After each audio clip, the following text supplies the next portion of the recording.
Bueno, vamos a empezar por el principio. Antes de las fuerzas del mundo interior, tienen que haberse creado las fuerzas del mundo exterior. ¿Cuándo se crearon?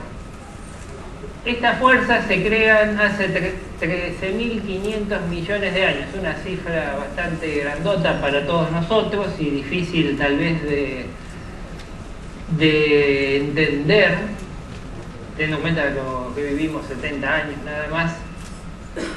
Pero bueno, después de esa gran explosión, Big Bang fue puesto de forma gracioso, como una cargada a la teoría, porque se pensaba que era un disparate, y después le quedó. En este momento se originan las 4 grandes fuerzas que van a después construir el universo conocido por nosotros y el universo en donde estamos viviendo en este momento. Esta teoría tiene un defecto, no explica por qué se produjo la explosión ni cómo.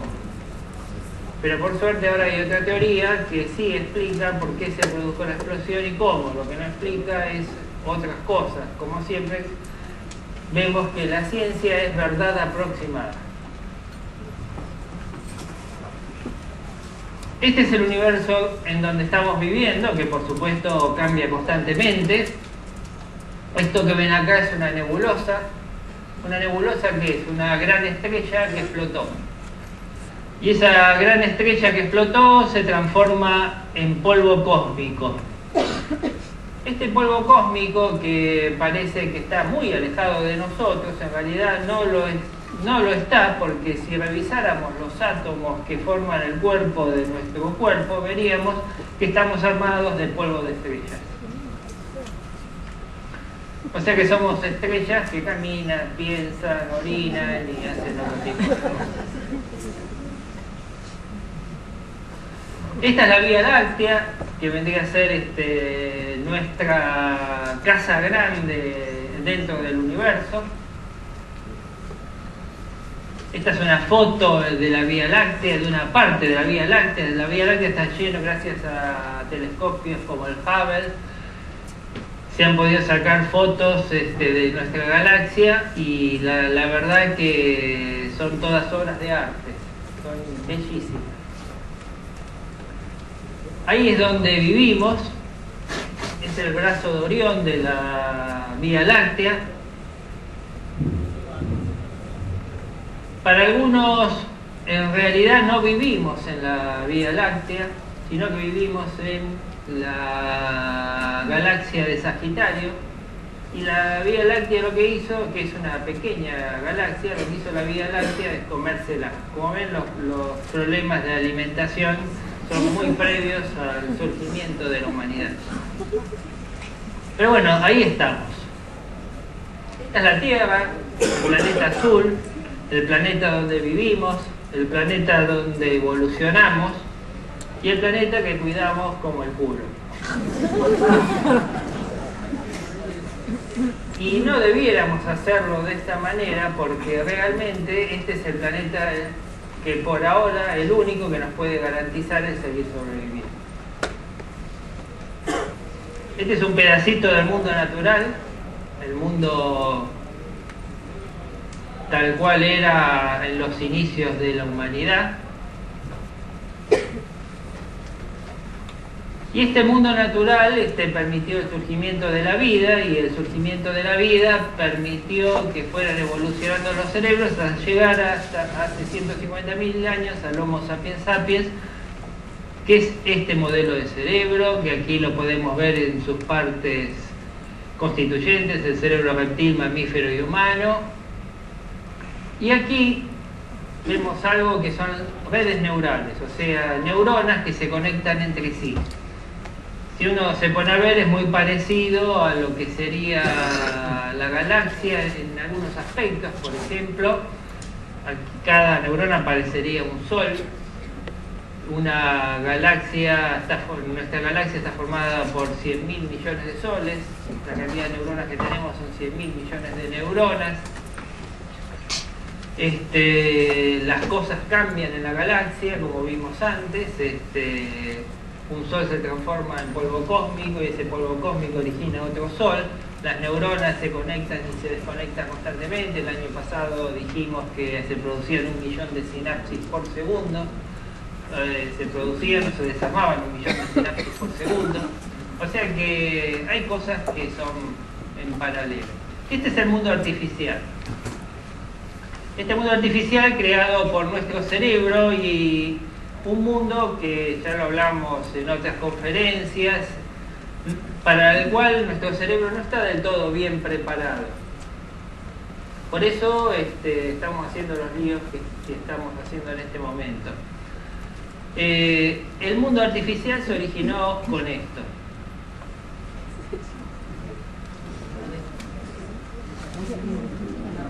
Una madera.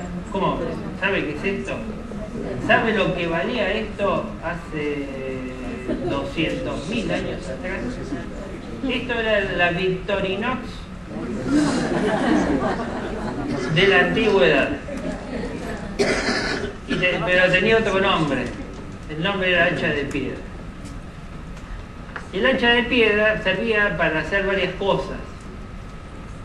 Una, si uno estaba enojado, hacer orificios en otra persona, o si tenía hambre, en un animal.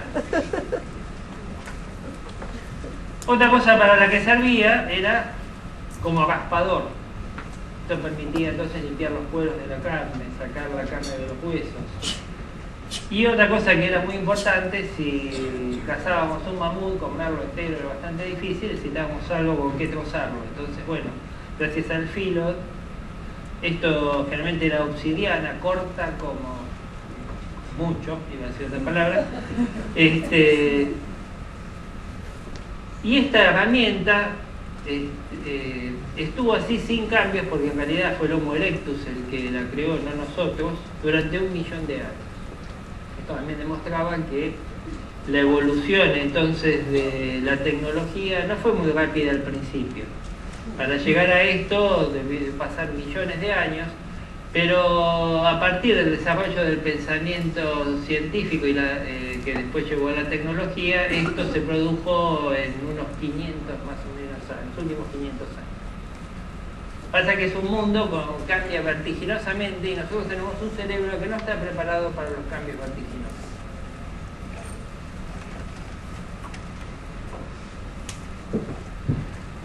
Bueno, lo que podemos decir entonces es que ambos mundos tienen algo en común. Los dos están regidos por fuerza. Si vamos a definir una fuerza del mundo exterior, en realidad es una magnitud física que puede ser definida como toda acción o influencia capaz de modificar el estado de movimiento, reposo o la forma del cuerpo. Comúnmente nos referimos a la fuerza aplicada sobre un objeto, sin embargo hay que tener en cuenta a los otros cuerpos con los cuales éste interactúa y que a su vez experimentan otras fuerzas adicionales en el mismo sentido contrario. Por ejemplo, bueno, si alguien me empuja a mí y ella estaba delante mío, yo la empujo a ella y ella a su vez por inercia genera una fuerza que me frena, y así se va produciendo, por ejemplo, una reacción en cadena. Ahora, ¿cómo definiríamos la fuerza del mundo interior? Bueno, se me ocurrió esto, podría haber sido otra cosa, pero se me ocurrió esto.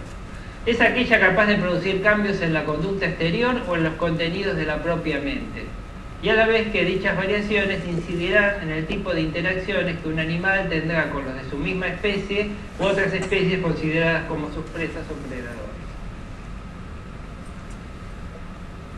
O sea, fuerza siempre da una idea de movimiento, de cambio.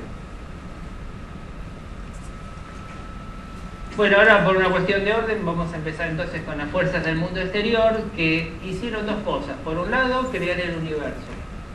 Ustedes deben saber que las fuerzas estas creadoras del universo tienen que tener unos valores muy precisos, porque si esos valores varían en grados infinitesimales, este universo no sería el que es, y este universo, si no sería el que es muy posible que tampoco hubiera podido generar vida. ¿Cómo? No, tendría otra constitución, pero es muy factible. Por ejemplo, si un protón viviera menos de lo que vive un protón en la Tierra o en este universo, la vida sería algo imposible porque el ADN se volvería inestable y se rompería fácilmente. Bueno, las 4 fuerzas que configuran el universo, si mi nuera no me engañó, tienen que aparecer ahora. Me engañó, no. Ahí está. La primera es la fuerza fuerte. No puse una foto mía, pues me pareció demasiado. Entonces conseguí esta. La segunda es la fuerza electromagnética, esta es conocida, constantemente estamos siendo atravesados por rayos de todo tipo, especialmente ahora que usamos tanto los celulares. La fuerza gravitatoria, conocida por todos, especialmente cuando estamos cansados y tanto nos cuesta levantarnos de la cama. Y por último, la fuerza débil. Acá nunca había puesto una foto mía, por supuesto. Estas son entonces las 4 grandes fuerzas que construyeron y modelaron tanto el mundo exterior como nuestro mundo interior. Estas 4 fuerzas a su vez se las puede dividir en 2 grupos. Un grupo que podemos llamar grupo A, que está integrado por 3 fuerzas, las cuales se caracterizan por actuar a corta distancia. Una es la fuerza fuerte, la otra es la fuerza electromagnética y la fuerza débil. La fuerza fuerte y la fuerza débil actúan solamente dentro del diámetro de un átomo o del núcleo de un átomo. Mientras que el grupo 2 está formado por las fuerzas que actúan a nivel de las grandes distancias y ayudan a configurar el macromundo o el universo, que son la electromagnética y la gravitatoria. Bueno, esto es un átomo. No es el átomo de Demócrito, no es el átomo de Bohr, es el átomo tal cual se lo conoce ahora. La idea del átomo es que básicamente es una bolsa vacía que tiene unas pocas pelotitas metidas dentro de su interior.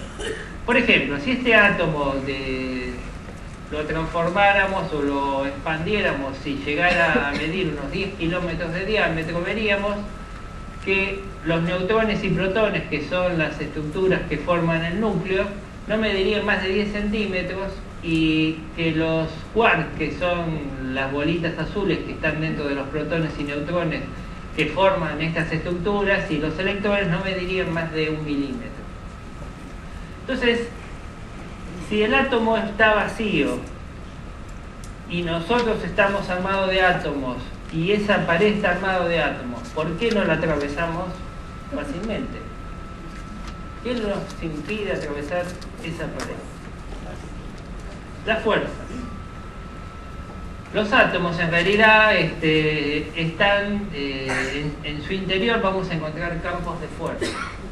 Y esos campos de fuerza son los que le dan entonces la consistencia que tiene el átomo, y es lo que impide que podamos atravesar las paredes con facilidad. Con dificultad lo podemos.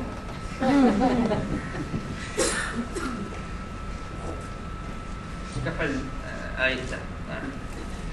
Bueno, vamos a hablar de la primera fuerza, la fuerza electromagnética. La unión entre la fuerza eléctrica y la magnética era conocida desde mucho tiempo atrás. Basta con que un valiente se dirija al exterior, enfrente una tormenta eléctrica y le caigan rayos cerca de él y esté con una brújula. Lo que va a ver es que esa brújula se vuelve loca cada vez que cae un rayo, lo cual indica que bueno, la corriente eléctrica se ha transformado en energía magnética. Este hombre de acá, que trata de copiar mi fisonomía, pero bueno, yo usaba una serie de aditamentos que en esa época no se conseguían para diferenciarme, es James Maxwell, uno de los genios de la humanidad, porque fue el primero que logró unir 2 de las fuerzas del mundo, la fuerza eléctrica con la magnética. Lo hizo a través de 4 simples fórmulas. Por eso pasó la historia. Acá vemos cómo se puede generar un campo electromagnético, es bastante sencillo. Ahí tenemos una batería, ahí tenemos un solenoide que básicamente es un alambre enrollado. Hacemos que activamos la batería y permitimos que la corriente pase entonces por el solenoide, y en el interior del solenoide colocamos una barra de hierro, y vamos a ver que esa barra va a terminar imantada formándose un polo norte, un polo sur, y acá vemos las líneas de Faraday, que son las que forman los campos de fuerza.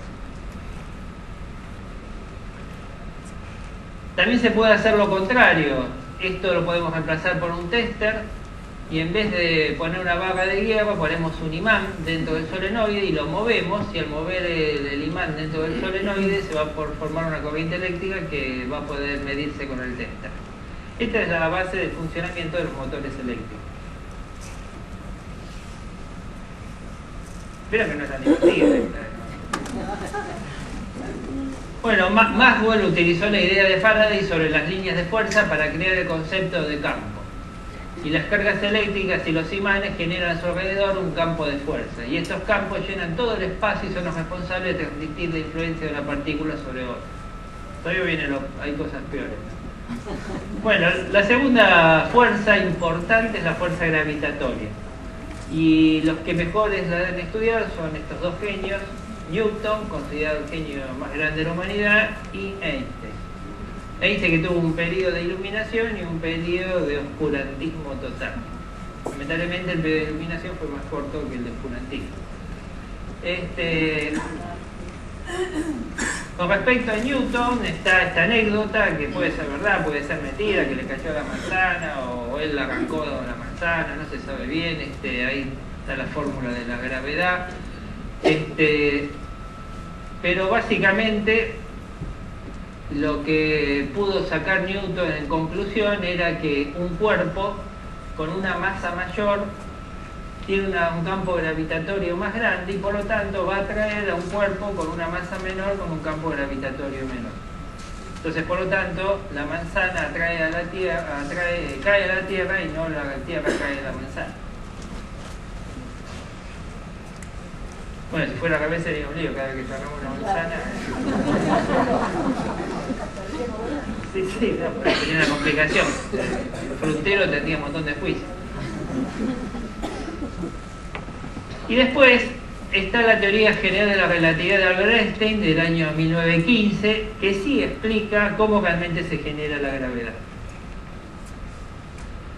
La gravedad, según Einstein, se forma porque se unen las tres dimensiones del espacio, arriba, abajo, izquierda, derecha, delante, atrás, con el tiempo para formar una malla, que es la malla que se denomina espacio-tiempo.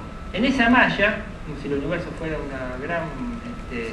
gran mantel, se apoyan las distintas estructuras, como por ejemplo el Sol, el planeta Tierra, pero cualquier estructura. Cuanto más grande sea la masa de la estructura que se apoya sobre esta tela, se va a ver que el hundimiento es mayor. Y cuanto mayor sea el hundimiento, más grande va a ser la fuerza gravitatoria. Si sacáramos al Sol, ¿qué pasaría? En 8 minutos la Tierra dejaría de girar alrededor del Sol y seguiría su movimiento lineal, saldría disparada para cualquier parte del universo. Algún día va a pasar. La tercera fuerza, la que podría haber sido representada por mí, es la fuerza fuerte. Nosotros hablamos de la fuerza electromagnética hace un ratito. La fuerza electromagnética se caracteriza porque tiene dos polos, el positivo y el negativo. Si unimos un polo positivo y un polo negativo, bueno, ahí tengo dos imanes, pero son chiquitos, no lo van a ver, no tiene mucho sentido, se pegan. Ahora, si ponemos dos polos positivos enfrentados, dos polos positivos o dos polos negativos, se repelen. Entonces, bueno, si dijimos que, o no sé si lo dije, no lo dije todavía, bueno, los protones en realidad tienen carga positiva, porque el núcleo es positivo con respecto a la periferia del átomo, que es negativa, porque los electrones tienen carga negativa. Entonces, si ponemos dos bolitas positivas dentro de una caja, ¿qué pasaría? ¿Qué es lo normal que tendría que pasar? Tendrían que rechazarse. Si los protones se rechazaran, ¿se podían construir átomos? No. Entonces estamos listos. Jamás se podía construir materia. Entonces tiene que haber una fuerza que sea más fuerte que la electromagnética y que entonces pueda neutralizarlo. Por eso se llama fuerza fuerte. ¿Por qué fuerza fuerte? Porque es 1000 veces más potente que la fuerza electromagnética, y eso es lo que permite que los protones y los neutrones se queden dentro del núcleo atómico y no salgan para cualquier lado. Y estemos acá y podamos charlar. Y la cuarta fuerza es la fuerza débil, que es una fuerza que se produce por la desintegración de los neutrones. Cuando un neutrón se desintegra, origina un protón, origina un electrón, que esa es la radiación beta, y una partícula más pequeña que se llamó neutrino por provenir del neutrón. ¿Cuándo se liberan la fuerza fuerte y la fuerza débil? ¿O cuándo se liberó realmente con gran energía estas dos fuerzas? ¿Se acuerdan? Hiroshima, Nagasaki, cuando se tiraron las primeras bombas atómicas. La bomba atómica es la liberación primero de la fuerza fuerte, o sea, se pega un átomo, se separan las partículas y la fuerza que unía las partículas queda liberada. Y como tiene una gran potencia la fuerza fuerte, es lo que produce entonces el gran efecto destructivo de una bomba atómica. Y después queda la radiación. La radiación la produce la fuerza débil. Por eso primero viene el efecto destructivo, que es calorífico, o sea, el hongo se forma porque se genera tanto calor que el calor hace que el aire suba hacia arriba y arrastre polvo y todo lo que encuentra en su camino, y eso es lo que forma el hongo atómico.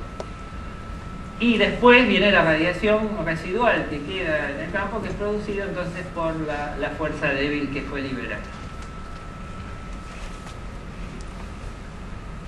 Los que tienen más años tal vez hayan usado estos relojes que venían en una época con todas las líneas marcadas de la hora con una sustancia que era radiactiva. Y por eso uno de noche podía ver y saber qué hora era sin problema. Ahora se inventaron las luces, mejor, porque bueno, esto era radiactivo y realmente los trabajadores que trabajaban con este tipo de sustancias producían cánceres. Bueno, nombres muy raros. Fermiones y bosones. Una de las reglas fundamentales de la física cuántica entonces es que toda la materia está compuesta por pedacitos de partículas. Y estas partículas reales se conocen con el nombre, si son reales se conocen con el nombre de fermiones, o si son partículas de intercambio de fuerzas se llaman bosones. Así vimos que un protón y un neutrón estaban formados por partículas más pequeñas que eran los quarks, que son realmente fermiones, y que a su vez están unidos entre sí por el intercambio de partículas que se llaman gluones, que son los bosones. Bueno, acá están las características de las cuatro fuerzas.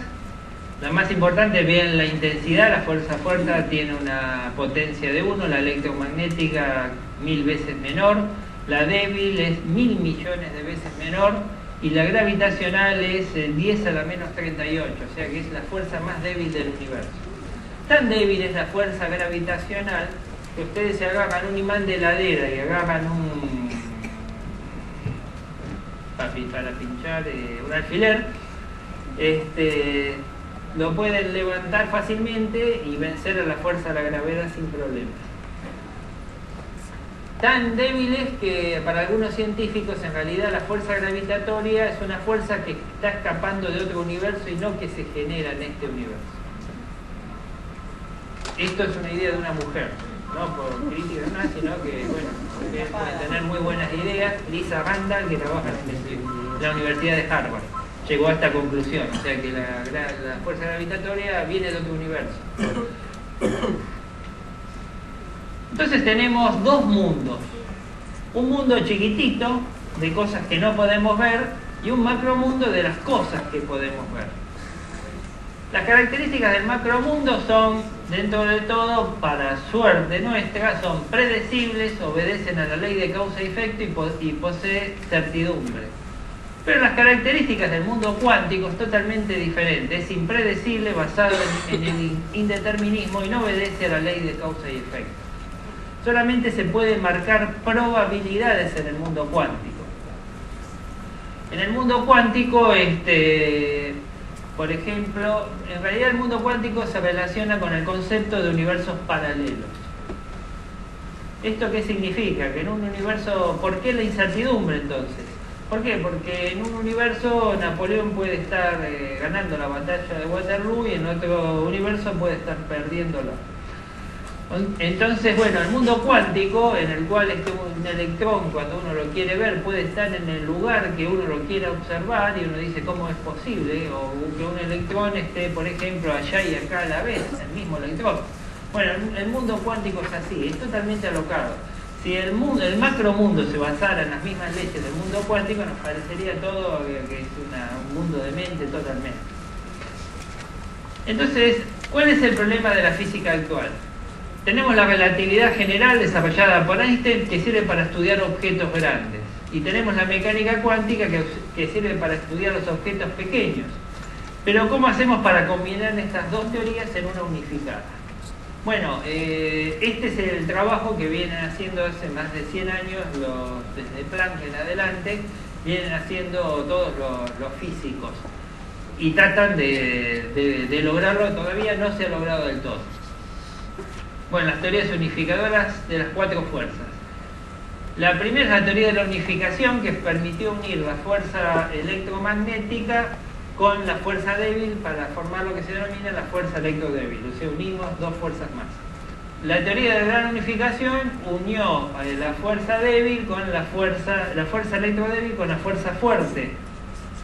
Y ahora está la teoría del todo, la teoría de las supercuerdas, que permite unir entonces estas tres fuerzas con la gravitatoria.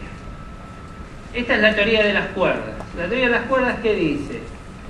Que todas las partículas, sean fermiones, sean bosones, que forman las estructuras atómicas, son en realidad cuerdas vibrantes. Y que de acuerdo a la frecuencia de vibración de la cuerda, será la partícula que se forma.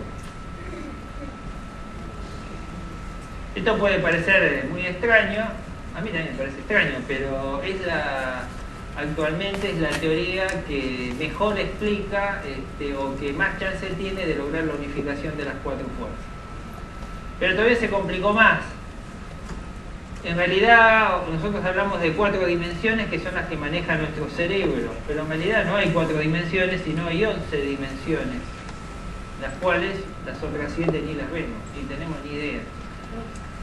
Cuando se le agregan las 11 dimensiones a la teoría de la cuerda, se genera la teoría de las supercuerdas, y esto hace que las cuerdas se estiren y se peguen para formar una gran malla muy parecida al espacio-tiempo que había hablado Y nuestro universo entonces sería una gran malla formada por todas las cuerdas pegadas entre sí.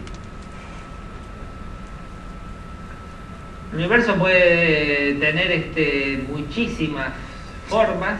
Algunos pueden ser esféricos, otros pueden tener forma de una rosquilla, pero lo que sí es seguro es que no existe un universo, sino que existen millones y millones y millones de universos. Y el nuestro es uno más dentro de un gran conglomerado de universos. No todos los universos van a tener vida, porque como hablamos antes, va a depender de la calibración que tengan esas 4 fuerzas para que pueda o no haber desarrollo de vida inteligente en un universo. O sea que habrá universos con vida y universos estériles. Bueno, aquí tenemos la teoría M, o teoría de la membrana, formada por la unión de las cuerdas. Después tenemos que la teoría del Big Bang ahora se pudo explicar, entonces, porque en realidad el Big Bang se produce cuando chocan 2 universos. Y cuando chocan 2 universos se produce una explosión y la formación de un nuevo universo. O sea que los universos constantemente se están reproduciendo y generando más universos. Después del Big Bang se originan las 4 fuerzas, esto origina la formación del universo, esto origina la formación de la vida, y la formación de la vida da por último paso el origen de las fuerzas del mundo interior. Bueno, todos los que nunca estudiaron física en su vida, cálmense, tranquilícense porque se acabó. Bueno, vamos a las fuerzas del mundo interior. Bueno, ponemos estas siglas nuevamente: unidad cuerpo cerebro mente, porque bueno, siempre hay alguno nuevo que viene a incorporarse a la neuropsicoeducación, y por lo tanto es importante que tenga conciencia de que todas las partes que forman un ser humano forman una unidad y no se pueden separar.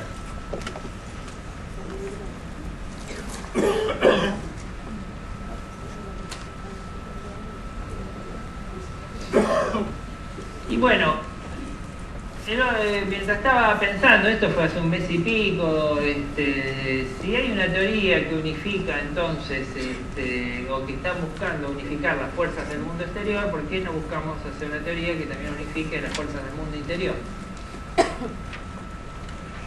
Y en realidad esto es más fácil porque el Big Bang sería la aparición de la vida,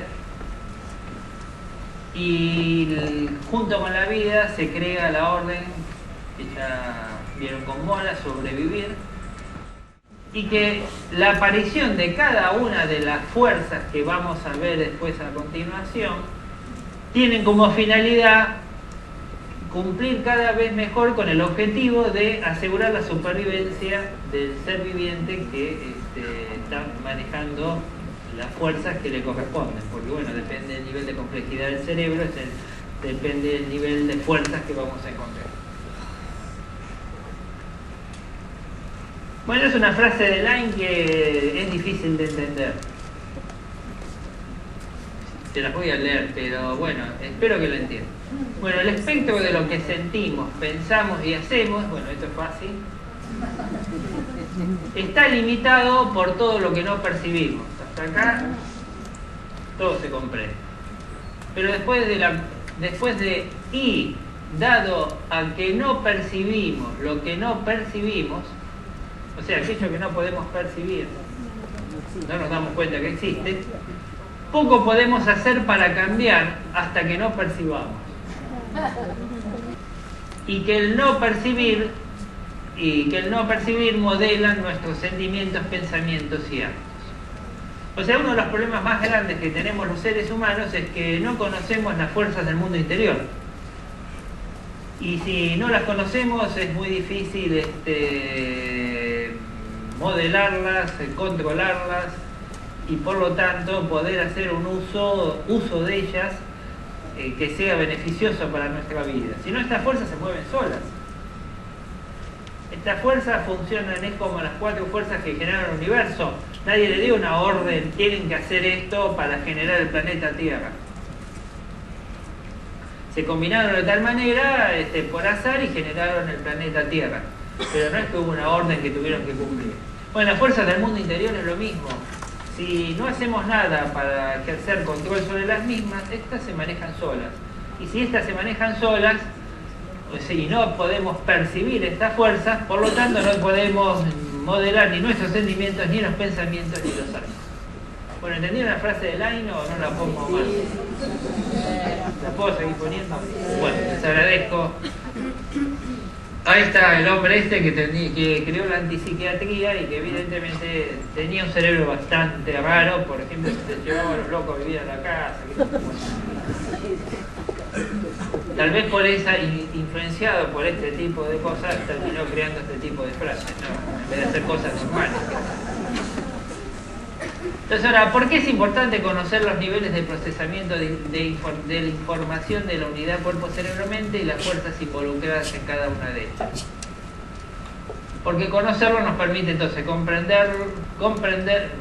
permite comprenderlos y comprenderlos, porque bueno, evidentemente es necesario comprender, es algo muy importante, y nos da la oportunidad de controlarlos, y controlarlos a su vez nos da la gran chance de poder modelarlos y así tener el control de nuestra propia unidad cuerpo-cerebro-mente.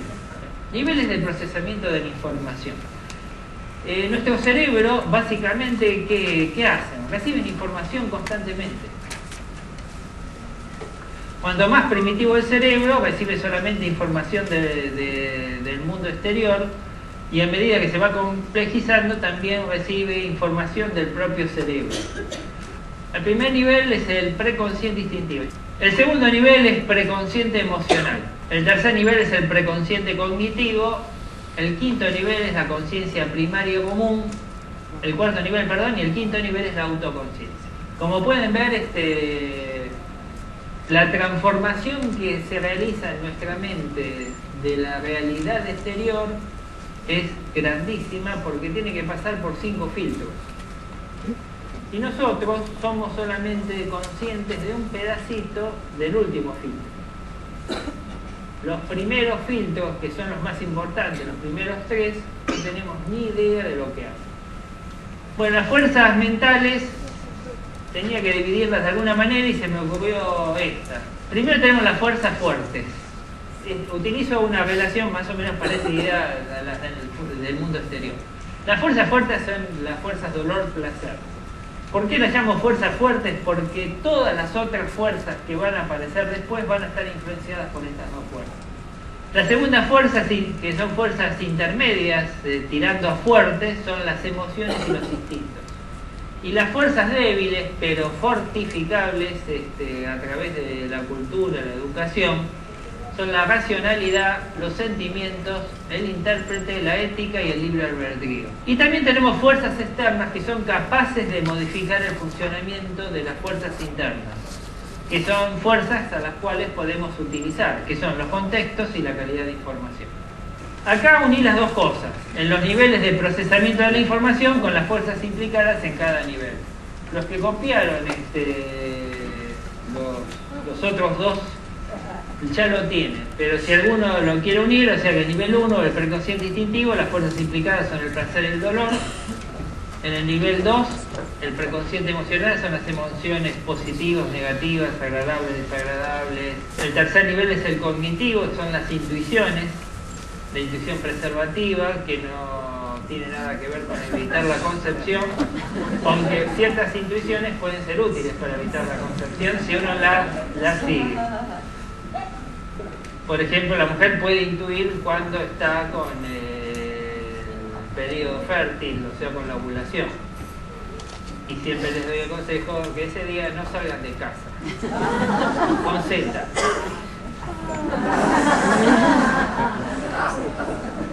Porque si no, van a tener un libre albedrío tan restringido que van entendiendo cómo funcionan las redes. Es toda una red, es todo esto. O sea, lo que parecía placer después se va a transformar en dolor, se transforman las fuerzas, lo que eran emociones agradables en desagradables. Después tenemos la intuición creativa, que esa tenemos desde la pequeña creatividad a la gran creatividad. La gran creatividad a veces nos viene alguna vez en la vida, con suerte una vez o 2 veces. Pero bueno, para eso hay que dedicarse mucho tiempo. La intuición premonitoria, que nos permite adelantarnos a algo que puede pasar. La intuición resolutiva de problemas. La intuición de atracción o rechazo, que puede ser por algo o por alguien, que yo veo a una persona y de repente me gusta o no me gusta, pero si alguien me pregunta por qué me gusta, por qué no me gusta, no puedo dar ninguna explicación racional ni lógica. Es una intuición. Y la intuición para el perfeccionamiento y adquisición de destreza física. Y el nivel 4 y 5 son la conciencia primaria o común y la autoconciencia o conciencia de alto nivel. Las fuerzas relacionadas con ellas son la racionalidad restringida, los sentimientos, el intérprete, la ética y el libre albedrío. De la observación de los 5 niveles de procesamiento podemos desprender entonces que hay 2 grandes subdivisiones, los 3 niveles preconscientes y los 2 niveles conscientes. Y que al observar el funcionamiento del mismo es ver en acción la evolución arqueológica de la mente humana. O sea, desde el preconsciente instintivo a la autoconciencia es la evolución arqueológica, cómo se fueron agregando cosas a lo largo de la historia de la evolución y complejizando de esa manera el funcionamiento de la mente, hasta hacerla tan perfecta como la nuestra en este momento. Es lo que hay, realmente todavía le faltan agregar piezas acá.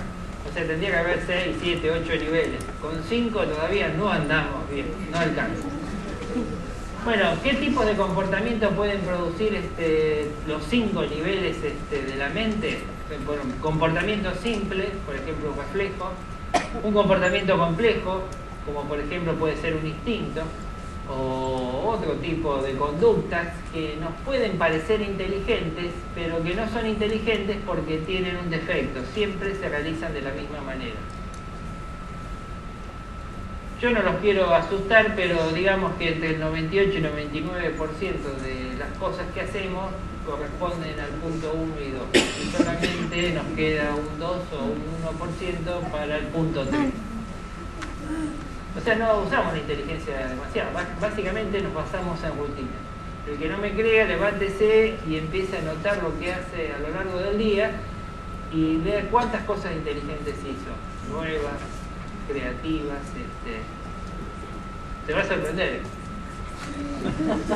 Yo ya me sorprendí, por eso. Esta no la voy a decir. Bueno, vamos a hablar de los preconscientes. Bueno, los preconscientes es el lugar de la unidad cuerpo-cerebro-mente en que se lleva a lugar una serie de procesos mentales por debajo de los niveles conscientes, pero que determinan el 98-99% de todas nuestras conductas y el flujo automático de pensamientos y estados emocionales. ¿Ustedes saben cuántos pensamientos tenemos por día, más o menos?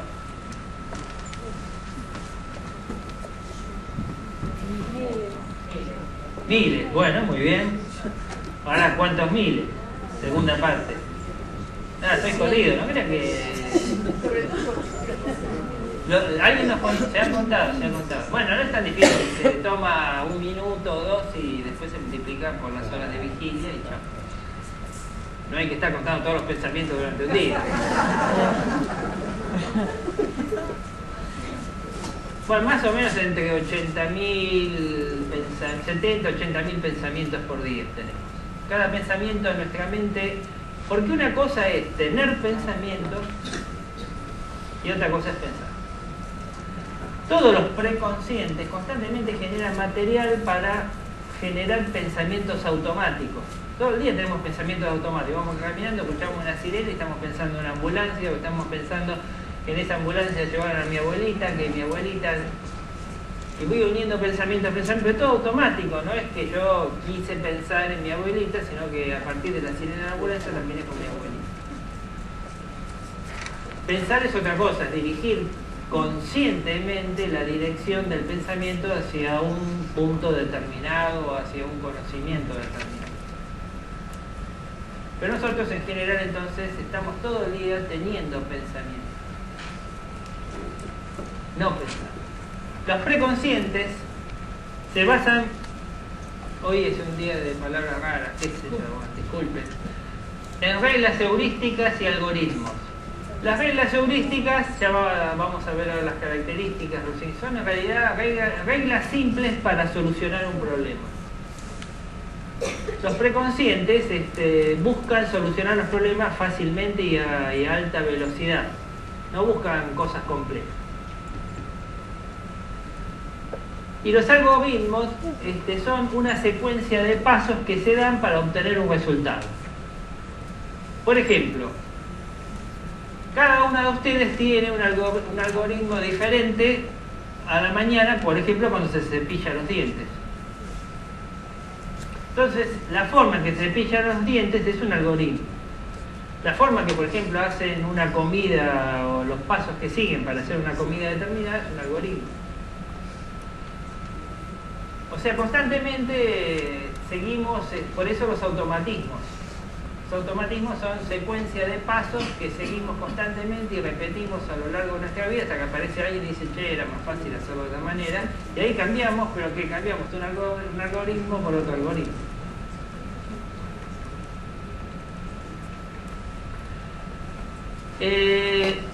Las mentes preconscientes no pueden crear ni reglas heurísticas ni algoritmos. Pero las mentes conscientes, especialmente la autoconciencia, sí puede crear nuevos algoritmos y nuevas reglas heurísticas que después las puede automatizar y otra vez las tira el preconsciente para que el preconsciente ahora las utilice. Esa es la manera en que la mente va actualizando su información y se va perfeccionando a lo largo de la historia de vida de cada ser viviente. Bueno, siempre me olvido de lo que hago, por eso acá está lo que recién les dije. Te lo dejo un segundo. Ya está. Bueno, definición de regla heurística. Es una regla simple y aproximativa que puede ser consciente o preconsciente, genética o adquirida y que es útil para resolver algún tipo de problema específico. Ejemplos de regla heurística que usamos frecuentemente. Es saber por la visión rápida del último número de una cifra, no importa cuán grande o pequeña sea la misma, si esta es par o impar. O sea, con solamente fijarnos en los últimos números de una cifra nos permite saber si es par o impar. Eso lo usamos constantemente. Saber que si un número telefónico tiene 8 números de una casa de familia, que si empieza con 0800 de una empresa, que si tiene 3 dígitos de un servicio público. Cada regla saca provecho de alguna facultad evolucionada de la unidad cuerpo-cerebro-mente, tales como la memoria de reconocimiento, que sería la heurística de reconocimiento, después la vamos a ver, o la habilidad de localizar objetos móviles y calcular trayectorias, que es la heurística de la mirada, y la heurística de la mirada es la que utilizan todos los deportistas. Un tenista utiliza la heurística de la mirada. Un tenista no puede ver una pelota que va a 200 km/h después de un saque. No la puede ver. Entonces hace una predicción a través de la heurística de la mirada, dónde va a estar la pelota y por eso le puede pegar. Por supuesto, eso lleva un entrenamiento. Yo me acuerdo la primera vez que jugué con alguien que le pegaba la pelota, no digo 200, pero qué sé yo, más de 100 kilómetros. Yo escuchaba el ruido atrás en la loma, nada más.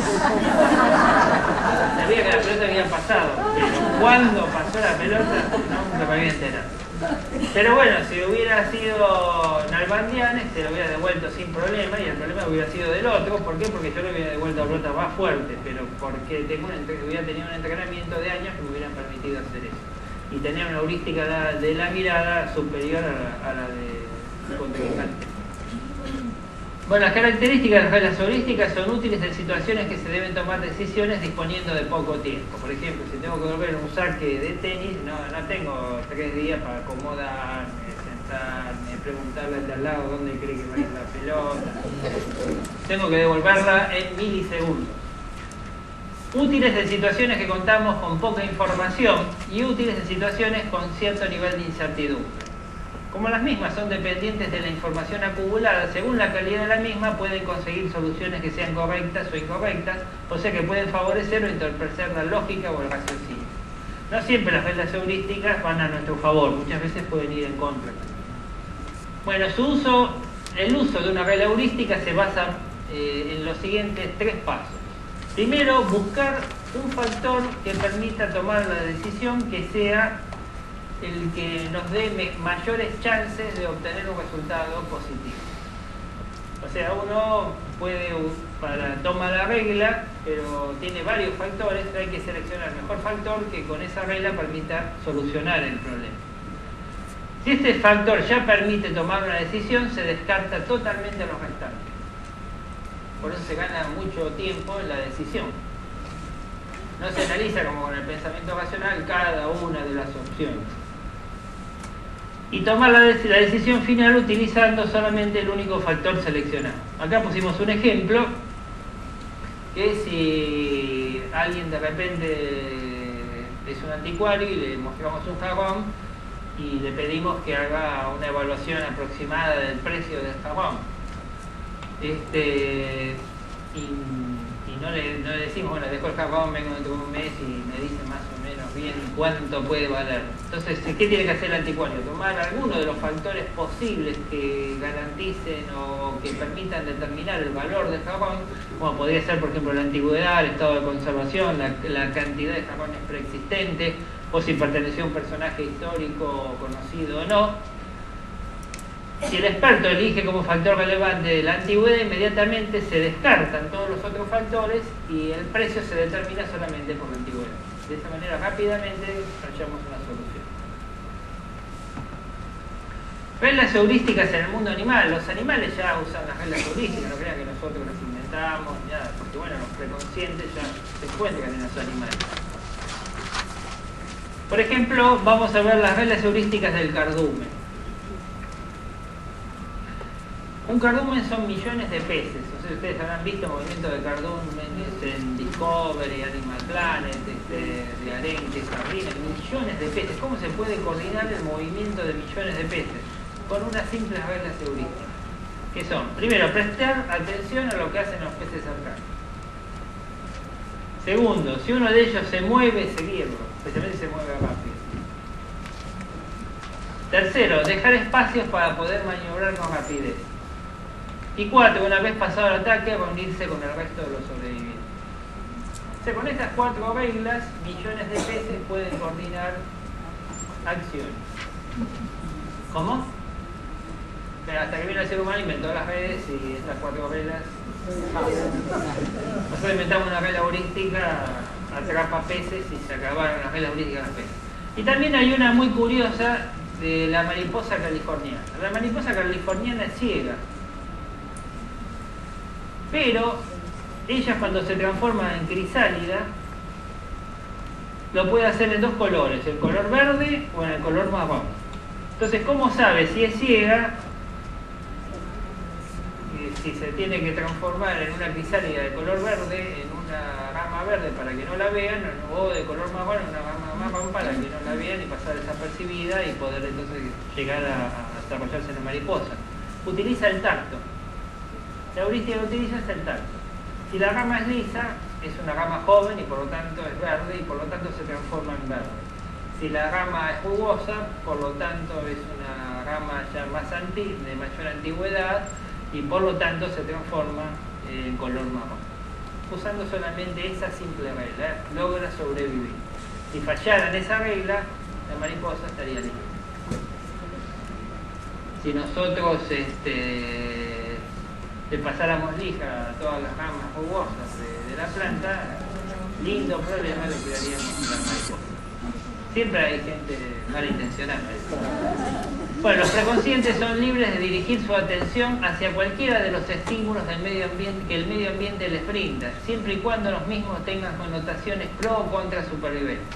Entonces, la gran diferencia entre los preconscientes y conscientes es la siguiente. O sea, los preconscientes le pueden prestar atención a cualquier estímulo que se presente en el medio ambiente siempre y cuando tenga alguna connotación relacionada con la supervivencia. Si no, es un estímulo neutro y lo ignora. Pero la conciencia no. ¿Por qué? Porque las conciencias pueden solamente manejar la información que han filtrado a través de estos 3 preconscientes y deciden traspasársela a la conciencia. O sea, la conciencia siempre va a estar limitada a ver lo que los preconscientes quieren que vean. Los preconscientes trabajan la diferencia entre preconscientes y conciencia es que los preconscientes trabajan en paralelo y los conscientes trabajan en forma en serie, en el procesamiento de la información. Trabajar en paralelo garantiza mayor velocidad, pues se pueden hacer muchas cosas a la vez, pero también mayor imprecisión. Trabajar en serie es mucho más lento, pero es más preciso. Supongamos que estamos en un estadio, bueno, si esto fuera un estadio de fútbol, y que hubiera varias entradas. Las entradas, si hay varias entradas, ¿es más fácil llenar el estadio o que la gente acceda al estadio? Sí, si acá hubiera 20 entradas, la facilidad para entrar acá sería mucho más fácil que si hubiera una sola entrada. O sea, la cantidad de información o de personas que podían entrar en el estadio serían a mucha mayor velocidad y rapidez que si fuera una sola entrada.